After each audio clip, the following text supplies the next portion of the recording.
nikatoa orodha ya watu 83 ambao wengine wametekwa hawapatikani kabisa, wengine wametekwa wakapatikana, wengine hawajulikani.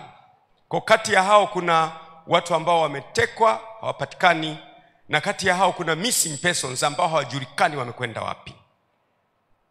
Na mpaka juzi tarehe 28, Shehe wa Zanzibar, baada ya kuwa nimetoa tamko hili, Shehe wa Zanzibar, Shehe Jabil Haidar Jabil Al-Fasi, kuamkia tarehe 28 mwezi huu wa 5, juzi tu niliposema, alichukuliwa nyumbani kwake Fuoni majira ya jioni, na maiti ikaja kuokotwa njiani, njia ya Kizimbani ya Kinumoshi, eneo la Bumbwi Sud.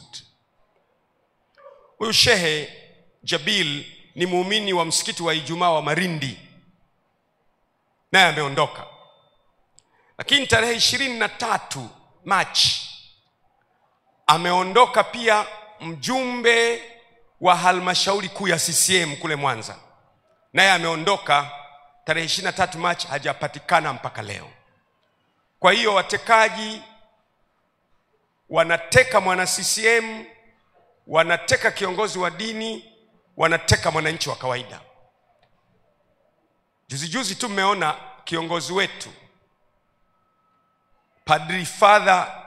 Father na Padri Kitima, ambaye pia ni katibu wetu wa teki, alivamiwa na watu, akapigwa, akaumizwa, na wale watu walikuwa na nia ya kumuua kabisa, akasurvive. Katekista wetu mwingine kule naye kavamiwa, naye kapigwa, kaburuzwa. Muda usingetosha kuleta mtu mmoja anaitwa Mdude kule Mbeya, watu wameingia nyumbani kwake, wamevunja mlango, wamemburuta, wameondoka naye, hajapatikana mpaka leo.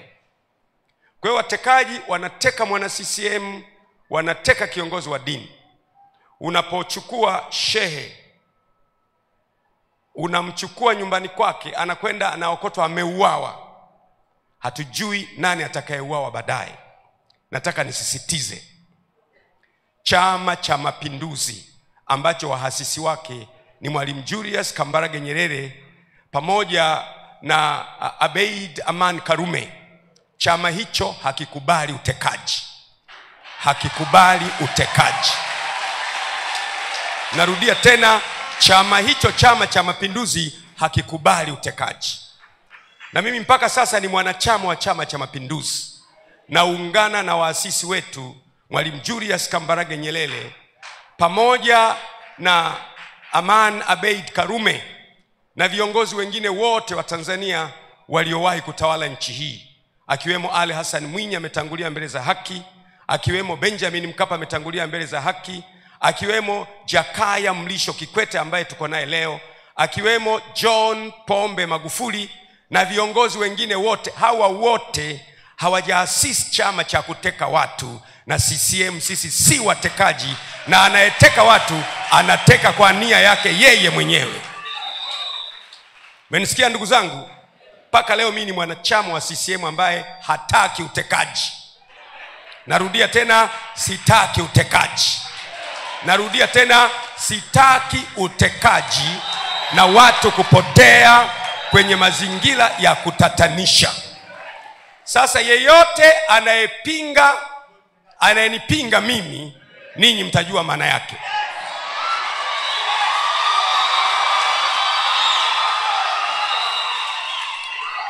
Nilitoa mifano